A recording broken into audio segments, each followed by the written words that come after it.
الحمد لله وكفى والسلام على عباده الذين اصطفى أما بعد فأعوذ بالله من الشيطان الرجيم بسم الله الرحمن الرحيم ومن يتوكل على الله فهو حسبه بارك الله لنا ولكم في القرآن العظيم ونفعنا وإياكم بالآيات والذكر الحكيم وقال رسول الله صلى الله عليه وسلم الحريص محروم أو كما قال عليه الصلاة والسلام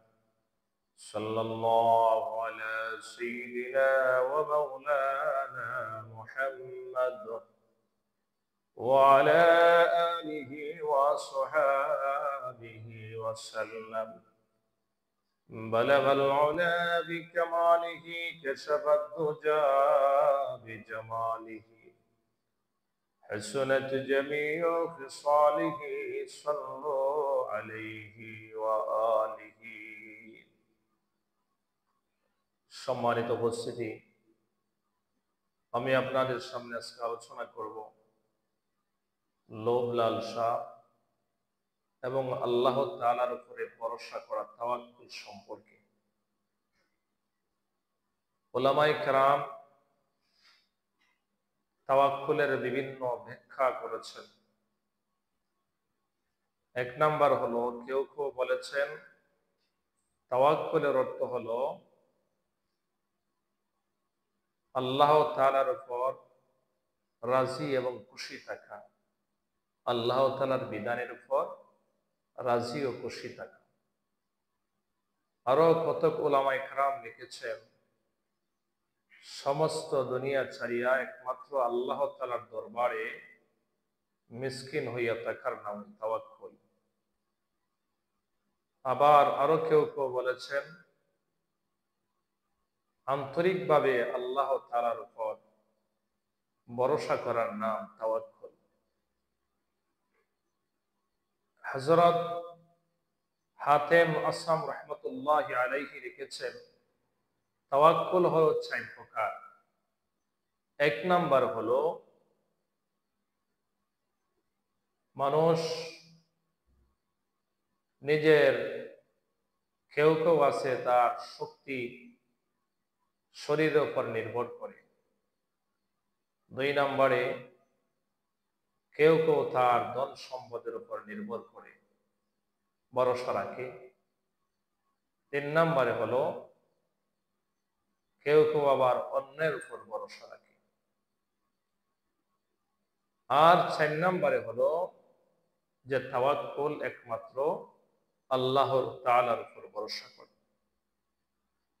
যে ব্যক্তি সে অন্যের উপর ভরসা করে, তার চিন্তা হলো অমুক যতদিন আছে আমার কোনো চিন্তা নাই, আমার কোনো টেনশন নাই, ওই ব্যক্তির উপরে সে ভরসা রাখে। এরপরে যে নিজের শক্তি সামর্থ্যের উপর ভরসা রাখে, সে মনে করে আমার শরীর যতদিন সুস্থ আছে আমার আর কোনো চিন্তা নাই, টেনশন নাই। 3 নম্বর,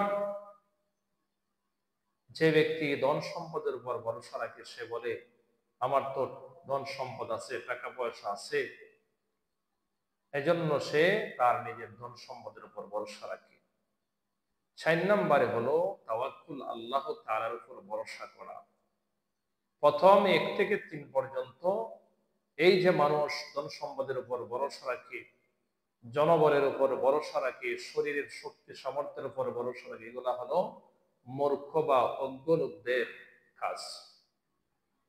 4 নম্বরে যে ভরসা রাখা, এটা একমাত্র আল্লাহ তাআলার উপর ভরসা রাখা। এটাই হলো আসল। আমি ধনী হই অথবা দরিদ্র হই, আমি সুস্থ থাকি অথবা অসুস্থ থাকি, একমাত্র আমি আল্লাহ তাআলার উপর ভরসা রাখি। এটাই হলো সবচেয়ে বুদ্ধিমানের কাজ। হযরত ঈসা আলাইহিস সালামের জামানায় এক ইহুদি হযরত ঈসা আলাইহিস সালামকে বলল, আল্লাহর পয়গম্বর, আমি আপনার সাহচর্যে কিছুদিন থাকতে চাই, কিছু সময় কাটাতে চাই। ওই ইহুদির অনুরোধে হযরত ঈসা পয়গম্বর তিনি ইহুদিকে সাথে রাখলেন। ওই ইহুদি ঈসা আলাইহিস সালামের সফর সঙ্গী হলো। আল্লাহর পয়গম্বর হযরত ঈসা আলাইহিস সালাম তিনি একটি থলের মধ্যে, ব্যাগের মধ্যে 3টি রুটি রাখলেন। ওই ইহুদি সফর সঙ্গীকে বললেন, এই 3টি রুটি তোমার কাছে রেখে দাও। কিছুক্ষণ চলার পরে, দূরে যাওয়ার পরে ঈসা আলাইহিস সালামের ক্ষুধা লেগেছে, ওনার সফর সঙ্গী ইহুদিরও ক্ষুধা লেগেছে। ঈসা আলাইহিস সালাম বললেন যে রুটি দাও, আমরা দুজনে খাবো। তখন ওই ইহুদি রুটি বের করে দেয়, দুজনে একটা একটা করে রুটি খাইলেন, আর অবশিষ্ট একটি রুটি রইল। হযরত ঈসা আলাইহিস সালাম বললেন, তুমি এই রুটিটা তোমার কাছে রেখে দাও ব্যাগের মধ্যে। আবার সামনের দিকে চলতে লাগলেন। এক পর্যায়ে ঈসা রূহুল্লাহ আলাইহিস সালাম বললেন, ইহুদিরা তুমি এখানে বসো, এখানে অপেক্ষা করো, আমি একটু অন্য জায়গা থেকে চলে আসি। হযরত ঈসা আলাইহিস সালাম তিনি কিছুক্ষণ অন্য জায়গা থেকে চলে আসার পরে আবার সফর শুরু করলেন। আবার রাস্তার মধ্যে বললেন, হে ইহুদি, হে আমার সফর সঙ্গী, একটি রুটি যে রয়েছিল, আমার তো ক্ষুধা লেগেছে, বাইর করো, আমরা এই রুটিটা ভাগ করে খেয়ে নেই। ওই সফর সঙ্গী ইহুদি বলল, জানি না রুটি কোথায় গেছে। সে স্বীকার করলো না। ঈসা আলাইহিস সালাম ওনার সফর সঙ্গীকে নিয়ে, ইহুদিকে নিয়ে জঙ্গলের দিকে, পাহাড়ের দিকে গেলেন। হঠাৎ করে দেখতে পেলেন 3টি হরিণ। একটি হরিণ তার 2টি বাচ্চা সহ সামনের দিকে অগ্রসর হইতেছে। ঈসা আলাইহিস সালাম তিনি একটি হরিণের বাচ্চাকে ডাক দিলেন, এদিকে আসো। সঙ্গে সঙ্গে ঈসা আলাইহিস সালামের কথায় এই হরিণের বাচ্চা সামনে আসলো। ঈসা আলাইহিস সালাম ওই হরিণের বাচ্চাকে জবাই করলেন আর বললেন, আল্লাহর হুকুমে তুমি গুনাহ হয়ে যাও। সঙ্গে সঙ্গে এই হরিণের বাচ্চাটা আল্লাহর হুকুমে গুনাহ হয়ে গেছে, তাদের খাবারের উপযুক্ত হয়ে গেছে। তৃপ্তি সহকারে ইহুদিকে নিয়ে ঈসা আলাইহিস সালাম তিনি খাবার গ্রহণ করলেন, খাবার খাইলেন। খাবার খাওয়ার পরে যে হাড্ডি গুড্ডি ছিল এবং চামড়া ছিল, তিনি বললেন, আল্লাহর হুকুমে তুমি জিন্দা হয়ে যাও। ওই কথা বলার সঙ্গে সঙ্গে হরিণের বাচ্চা আবার সে পুনরায় আল্লাহর হুকুমে জীবিত হয়ে জঙ্গলের দিকে সে চলে গেল। সুবহানাল্লাহ। এটা নবীগণের মুজিজা। ঈসা আলাইহিস সালাম ওই ইহুদিকে বললেন, হে আমার সফর সঙ্গী, তুমি তো দেখেছো আল্লাহ তাআলা আমাকে মুজিজা দান করেছেন। এই মুজিজার কারণে আল্লাহ আমাকে ক্ষমতা দিয়েছেন। দেখো হরিণের বাচ্চাটা আমরা জবাই করে আমরা বোনা হয়ে গেল খাবার গ্রহণ করলাম। এরপরে আবার হাড্ডি এবং চামড়াকে একত্রিত ব্যবহার করে বললাম, তুমি আল্লাহর হুকুমে জিন্দা হয়ে যাও, জীবিত হয়ে যাও। ওই আল্লাহর হুকুমে ওই হরিণের বাচ্চাটা জীবিত হয়ে জঙ্গলের মধ্যে চলে গেল। যে আল্লাহ আমাকে এরকম ক্ষমতা দিয়েছেন, এবার তুমি সত্য করে বলো তো এই রুটিটা কোথায় গিয়েছে। এবার সফর সঙ্গী ইহুদি বলল, আমি জানি না। এবারও সে মিথ্যা বলল। ঈসা আলাইহিস সালাম আবার সামনের দিকে অগ্রসর হলেন। অগ্রসর হওয়ার পরে সামনে নদী পথ, এবার এখানে কোনো নৌকার ব্যবস্থা নাই। ঈসা আলাইহিস সালাম তার সফর সঙ্গী ইহুদিকে বললেন, আমার হাতের মধ্যে ধরো। ওই সফর সঙ্গী ইহুদি ঈসা আলাইহিস সালামের হাতের মধ্যে ধরেছে, পানির উপর দিয়ে হেঁটে হেঁটে নদী পের হয়ে পার হয়েছেন। যখন অপর পারে চলে গেলেন, ঈসা আলাইহিস সালাম বললেন, ইহুদি, এবার তুমি সত্য করে বলো, এই রুটি কে খাইছে? তুমি তো দেখেছো আল্লাহ তাআলা আমাকে এমন মুজিজা দিয়েছেন, যার কারণে আমি পানির উপর তোমাকে নিয়ে হেঁটে হেঁটে চলে আসছি। সুবহানাল্লাহ। এই মুজিজা দেখার পরেও ইহুদি সে সত্য কথা বললো না, বললো, না না, আমি জানি না রুটি কোথায় গেছে, আমি জানি না। আল্লাহর পয়গম্বর ঈসা আলাইহিস সালাম আবার সামনের দিকে অগ্রসর হলেন ওই ইহুদিকে নিয়ে। কিছুক্ষণ যাওয়ার পরে মরুভূমি এলাকার মধ্যে তিনটা বালুর স্তূপ হযরত ঈসা আলাইহিস সালাম তিনি বানাইলেন। বানায়া ওই তিনটা বালুর স্তূপকে বললেন, হে বালুর স্তূপগুলি, তোমরা আল্লাহ পাকের হুকুমে তিনটা স্বর্ণের চাকা হয়ে যাও। আল্লাহর পয়গম্বর ঈসা আলাইহিস সালাম তিনি এই কথা বলার সঙ্গে সঙ্গে আল্লাহ তাআলার হুকুমে তিনটা স্বর্ণের চাকা হয়ে গেল, বড় বড় স্বর্ণের চাকা হয়ে গেল। এবার ঈসা পয়গম্বর আলাইহিস সালাম বললেন, হে আমার সফর সঙ্গী, একটি হলো তোমার, আরেকটি হলো আমার, আর আরেকটি স্বর্ণের চাকা যে রুটি খেয়েছে এটা তার। এবার ইহুদি স্বর্ণের লোভ তো পাইছে, দেখছে এত বড় বড় স্বর্ণের চাকা, লোভ সামলাইতে পারে নাই। সে বলে, হে আল্লাহর পয়গম্বর ঈসা আলাইহিস সালাম, রুটিটা আমি খেয়েছি। এবার ঈসা পয়গম্বর আলাইহিস সালাম বললেন, নেও, আমার ভাগের স্বর্ণ তোমাকে দিলাম, আরো দুইটা তিনটা স্বর্ণের চাকা দিয়ে দিলাম। হাযা বাইনা হাযা বাইনি ফিরাক ওয়া বাইনাকুম, তোমার আমার সফর এখানেই শেষ হয়ে গেছে, তুমি হলে একটা মিথ্যাবাদী। এবার যখন সত্য বলেছো, তিনটা স্বর্ণের চাকা তুমি নিয়ে যাও। ঈসা রূহুল্লাহ আলাইহিস সালাম তিনি ওনার মতে চলে আসলেন।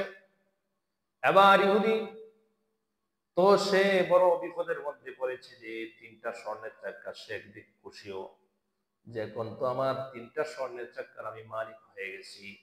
তখন সে যদি সরাসরি নিয়ে যায় তাহলে তো চোর ডাকাতের ভয় আছে। সে তার খবরের মধ্যে লঙ্গির ভিতরে এই খবরের মধ্যে তিনটা স্বর্ণের চাকা সে রেখে দিল। যখন সে সামনের দিকে অগ্রসর হলো, দুইটা চোর তাকে পেয়েছে, বললো, এই তোমার কাছে কি আছে? আমাদের কাছে আমার কিচ্ছু নাই। বলে, তোমার খবর উঁচু কেন? তোমার খবর তো বড় মোটা মোটা দেখা যায়। শেষ পর্যন্ত তারা বাহির করে দেখলো তিনটা স্বর্ণের চাকা বড় বড়। এবার ইহুদি বলল, ভাই, আমাকে মেরে ফেলেন না, আমাকে মাইরেন না, বরং এই তিনটা স্বর্ণের চাকা আমরা তিনজনে ভাগ করে নেই। ওই ইহুদি শেষ পর্যন্ত বলল, তোমরা তোমাদের মধ্যে একজন গিয়ে মিষ্টি নিয়ে আসো, আমরা মিষ্টি খাবারের পরে তিনজনে তিনটা ভাগ করে নিব। ওই দুইজন থেকে একজন শেষ স্বর্ণের তাকে মিষ্টির জন্য পাঠাইয়া দিল, আর দুইজন অবশিষ্ট রইল। যে লোকটা মিষ্টি আনতে গেছে ওই লোকটার মনে খেয়াল ছাপিল, হঠাৎ করে তার মনে শয়তানি বুদ্ধি আসলো যে তাদেরকে তো স্বর্ণের ভাগ দিয়ে কোনো লাভ নাই, আমি বরং এই মিষ্টির মধ্যে বিষ মিশ্রিত করে নিয়ে যাব। তাহলে আমি তাদের দুজনকে মেরে ফেলবো, বিষ মিশ্রিত মিষ্টিকে, তারা মৃত্যু হবে, আর আমি তিনটা স্বর্ণের চাকার মালিক হয়ে যাব। ওইদিকে যে লোকটা গেছিল মিষ্টি আনতেছে, মিষ্টির মধ্যে বিষ মিশ্রিত করে নিয়ে আসতেছে। ওইদিকে যে দুইজন অবশিষ্ট রইল, তারা বললো যে তাকে দেওয়ার কোনো দরকার নাই, সে আসা মাত্রই মিষ্টি নিয়ে যখন আসবে, আসা মাত্রই তাকে আমরা হত্যা করে ফেলবো দুজনে মিলে। এরপরে আমরা আরামে মিষ্টি খাবো, এরপর আমরা অর্ধেক একটা আর অর্ধেক অর্থাৎ দেড়টা দেড়টা করে আমরা স্বর্ণ ভাগ করে নিয়ে যাব, তাকে ভাগ থেকে বঞ্চিত করব। ওইদিকে তো মিষ্টি আনার পরে আনা মাত্রই দুজন ওই লোকটাকে এমন ভাবে আক্রমণ করেছে, ওই লোকটাকে মেরেই ফেলেছে। মারার পরে এবার দুজন বলে, ওই ওই লোকটাকে আমরা মেরে ফেললাম, এবার আমাদের কোনো টেনশন নাই, আমরা স্বর্ণের চাকা অর্ধেক অর্ধেক করে, অর্থাৎ আমরা দেড়টা দেড়টা করে ভাগ করে নিব। এবার চলো আমরা আরামে মিষ্টি খাই। এবার তারা বেশ মিশ্রিত মিষ্টি দিয়ে দুজন মারা গেল। স্বর্ণটা স্বর্ণের জায়গার মধ্যে পড়ে রইল, আর তিনজন মারা গেল। এই জন্য আল্লাহর নবী বলেছেন, আল হারিসু মাহরুমুন, লোভীরাই বঞ্চিত হয়, যারা লোভ করে। এই পৃথিবীর মধ্যে মানুষ যারা বেশি, যে যত বেশি লোভী হয়, শেষ তত বেশি বঞ্চিত হয়, আখিরাত থেকে দূরে থাকে। এই লোভের কারণে তারা ছাদাবাজি করে, লোভের কারণে মানুষ অন্যায় অনাচারের মধ্যে মানুষ লিপ্ত হয়, এমনকি মানুষকে খুন করে ফেলে তারা। এই লোভের কারণেই আসল লোভকে যদি মানুষ নিয়ন্ত্রণ করতে পারে, তার সে অপকর্ম পাপাচার তার দ্বারা হবে না। যখন তার মধ্যে লোভ চলে আসবে, তখন সে আর সঠিকভাবে থাকতে পারলো না।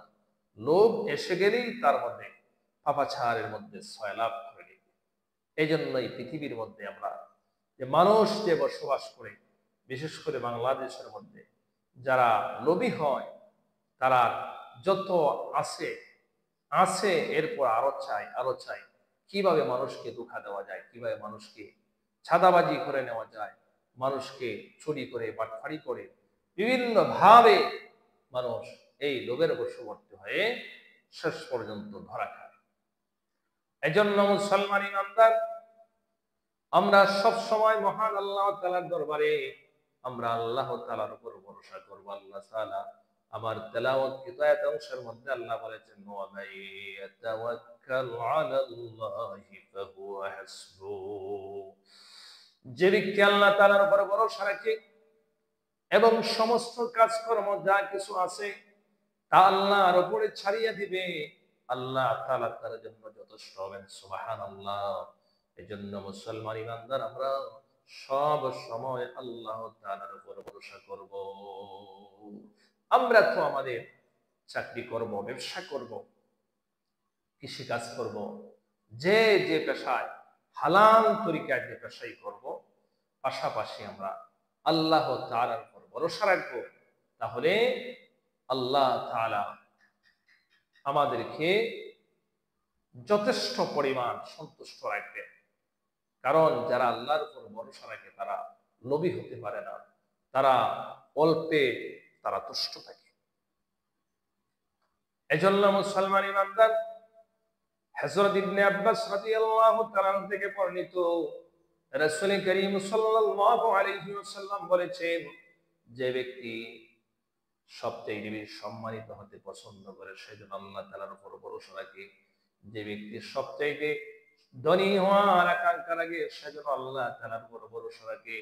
যে ব্যক্তি সবচেয়ে সে জনবল হতে পছন্দ করে সে যেন আল্লাহ তাআলার উপর ভরসা রাখে। আল্লাহ তাআলার উপর যদি আমরা ভরসা রাখি, আল্লাহ পাক আমাদেরকে সামর্থ্য যা আছে তার মধ্যে আল্লাহ শান্তি দিবেন। আসলে যে পাপাচারের মধ্যে লিপ্ত হয়ে মানুষের সম্পদ আত্মসাৎ করে, এগুলার মধ্যে আসলে কোন শান্তি নাই। একবার উম্মে জাফর নামে এক দানশীলা মহিলা ছিল। ওই মহিলা খুব দানশীল ছিল এবং সে খুব ধনাঢ্য ছিল। একদিন দুই ভিক্ষুক, একজন সে উম্মে জাফর নামে মহিলার কাছে বাড়ির সামনে যাইয়া, গেটের সামনে যাইয়া সে আল্লাহ তাআলার, এক ভিক্ষুক বলতো, আল্লাহ তাআলার দয়ায়, আল্লাহ তাআলার জন্য আমাকে কিছু ভিক্ষা দান করো। আল্লাহর কাছে বলতো, আল্লাহ তোমার দয়ায় আমি উম্মে জাফরের কাছে ভিক্ষা চাই। আরেক ভিক্ষুক বলতো যে আমি উম্মে জাফরের দয়ায় আমি ভিক্ষা নিতে আসছি। একজন বলছে যে আল্লাহ পাকের দয়ায় যে পরিমাণ ভিক্ষা দেয় আমি সন্তুষ্ট। আর একজন বলছে উম্মে জাফর নামক মহিলার দয়া আমি ভিক্ষা চাই। এই কথাটা ওই মহিলার কাছে গিয়া কানের মধ্যে পড়ছে। তখন মহিলা যে আল্লাহর নামে ভিক্ষা চাইছে তাকে 2 দিনার ভিক্ষা দিয়েছে। কয় দিনার? 2 দিনার। আর যে লোকটা ওই মহিলার নামে ভিক্ষা চাইছে, দানশীল বলছে যে দানশীল মহিলার নামে ভিক্ষা চাই, তার দয়ার ভিখারি আমি, এই কথা বলাতে উম্মে জাফর নামী মহিলা সে খুশি হইয়া একটা বোনা মুরগি তার কাছে প্রতিদিন পাঠাইয়া দিত।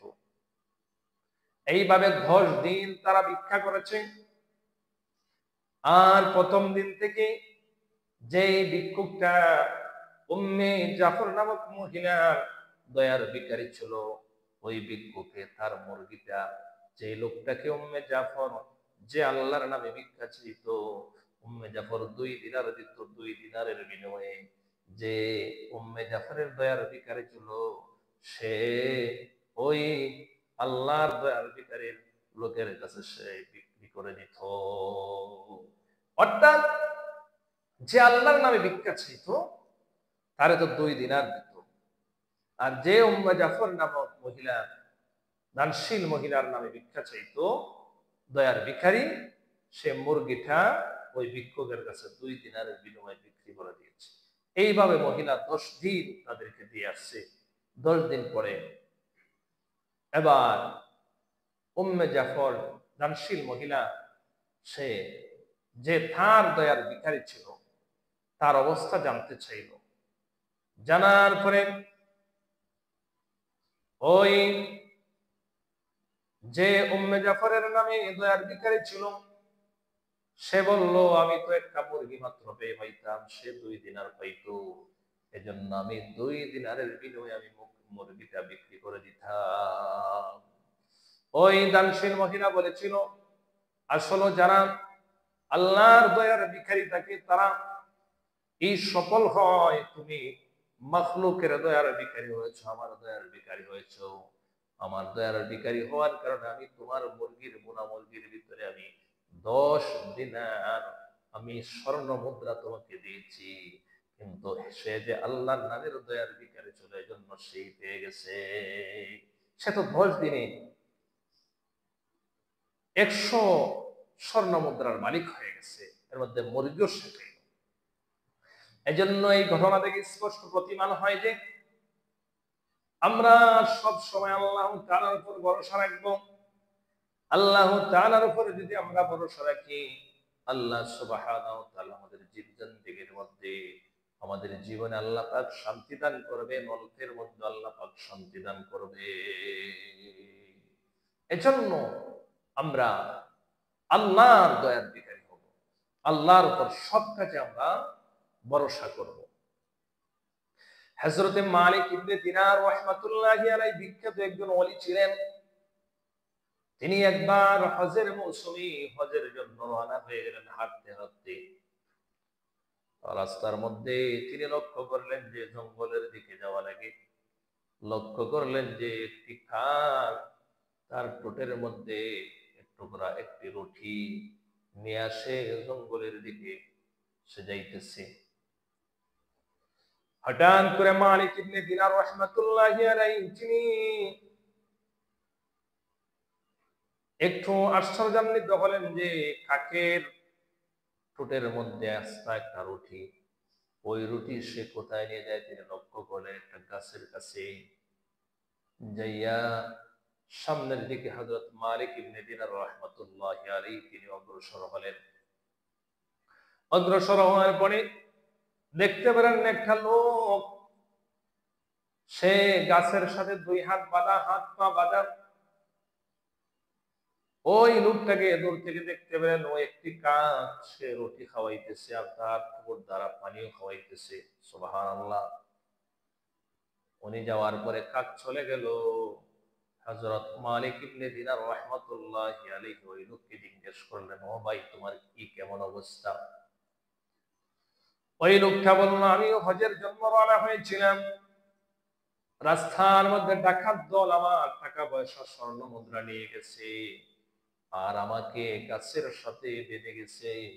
1 দিন নয় 2 দিন নয়, আমি আল্লাহ তাআলার কাছে ফরিয়াদ করি, 6 দিন পরে আমার দোয়া আল্লাহ পাক কবুল করেছেন। 6 দিনের পর থেকে একটি কাক আমাকে রুটি এনে খাওয়ায় এবং পানি খাওয়াইয়া যায়। সুবহানাল্লাহ। সে বলল, আমি আল্লাহর উপর ভরসা করেছি যে আল্লাহ তুমি আমাকে হেফাজত করো। তখন হযরত মালিক ইবনে দিনার রাহমাতুল্লাহি আলাইহি বললেন যে আমারও দয়া হলো, এই লোকটাকে আমি বাদন করে দিলাম এবং তাকে আমি সামনে নিয়ে হজের দিকে রওনা হয়ে গেলাম। আবার সামনে যখন অগ্রসর হলাম, অগ্রসর হওয়ার সাথে সাথে হঠাৎ করে একটা জীর্ণ শীর্ণ খোপ দেখতে পেলাম, কুয়া দেখতে পাইলাম। দূর থেকে আমরা দেখতে পেলাম যে এক ফাল হরিণ বাচ্চা সহ তারা কুয়ার সামনে আসছে, আর কুয়ার পানিগুলো যেমন খানায় খানায় পড়ে গেছে কূপের, অর্থাৎ পানিগুলো উপরে উঠে গেছে। ওই হরিণের বাচ্চা এবং হরিণগুলো তারা তৃপ্তি সহকারে তারা মুখ লাগাইয়া তারা পানি পান করে গেছে। হযরত মালিক ইবনে দিনার রাহমাতুল্লাহি আলাইহি বললেন, আমরা যখন কূপের কাছে গেলাম, ওই হরিণগুলার যখন পানি খাওয়া শেষ হয়ে গেল, তারা আমাদেরকে দেখে দৌড় দিয়েছে। আমরা যখন পানি খাইতে গেলাম, তখন দেখলাম পানি অটোমেটিকলি নিচে নেমে গেছে। দেখলাম এই কূপের মধ্যে একটা বালতিও রাখা আছে, এই কূপের মধ্যে একটা বালতি আছে। আমরা এমন সময় হযরত মালিক ইবনে দিনার রাহমাতুল্লাহি আলাইহি বললেন যে এমন সময় আমি বালতির রশিটা হাতের মধ্যে নিলাম আর পানি উঠাইতে লাগলাম, আর আমি মনে মনে বলতেছিলাম, আল্লাহ ওই জন্তুগুলি তো তারা তো তোমাকে সেজদা করে না, আমরা তো আশরাফুল মাখলুকাত হয়ে তোমাকে আমরা সেজদা করি, আমরা সেজদা তোমাকে করি। এরপরও তারা কিন্তু তোমাকে সেজদা করে না, এরপরও তাদের জন্য পানি উতলাইয়া খানায় খানা করে গেল, তারা বালতি ছাড়াই পানি খাইতে লাগলো। অথচ আমরা আশরাফুল মাখলুকাত আমরা বালতি দিয়া পানি খাইতেছি। এরপরে আল্লাহ তাআলা একটা গায়বী আওয়াজ দিলেন, হে মালিক ইবনে দিনার, ওই যে হরিণের বাচ্চাগুলো এবং হরিণ তারা একমাত্র আমার উপর ভরসা করেছে, আর তোমরা আশরাফুল মাখলুকাত মানুষ হয়ে রশি এবং বালতির উপর ভরসা করেছো। তোমরাও যদি আমার উপর ভরসা রাখতে, তাহলে আমি আল্লাহ তোমাদেরকে বিনা বালতি এবং বিনা রশিতে পানি খাওয়াইতাম। সুবহানাল্লাহ। এজন্য মুসলমান ইমানদার, আল্লাহ তাআলা যে তার পবিত্র কালামের মধ্যে বলেছেন, ওয়ামান ইয়াতাওয়াক্কাল আলাল্লাহি ফাহুয়া হাসবুহু, যে ব্যক্তি আল্লাহ তাআলার উপর ভরসা রাখবে এবং তার সমস্ত কাজ কর্ম একবার আল্লাহ তাআলার উপর চাইয়া দিবে, আল্লাহ পাক ওই বান্দা বান্দির জন্য যথেষ্ট হয়ে যাবে। সুবহানাল্লাহ। এজন্য মুসলমান ইমানদার, আমরা লোভ এর দিকে আমরা অগ্রসর হব না, লোভ লালসার দিকে আমরা অগ্রসর হব না, মানুষকে হিংসা করব না। এই হিংসার কারণে মানুষ নিজেরাই ক্ষতিগ্রস্ত হয়। যে মানুষকে হিংসা করবে সে নিজেই ক্ষতিগ্রস্ত হবে, আর লোভে মানুষের ইজ্জত সম্মান সবকিছু ধ্বংস করে দেয়। এজন্য আল্লাহ পাক আমাদেরকে হালাল তরিকায় যে রুজির ব্যবস্থা করে দেন, এর মধ্যে আমরা সন্তুষ্ট থাকবো। আল্লাহ পাক আমাদের সকলকে যেন আল্লাহর উপর ভরসা রাখার তৌফিক দান করেন। ওয়া আখিরি দাওয়ানা আলহামদুলিল্লাহি।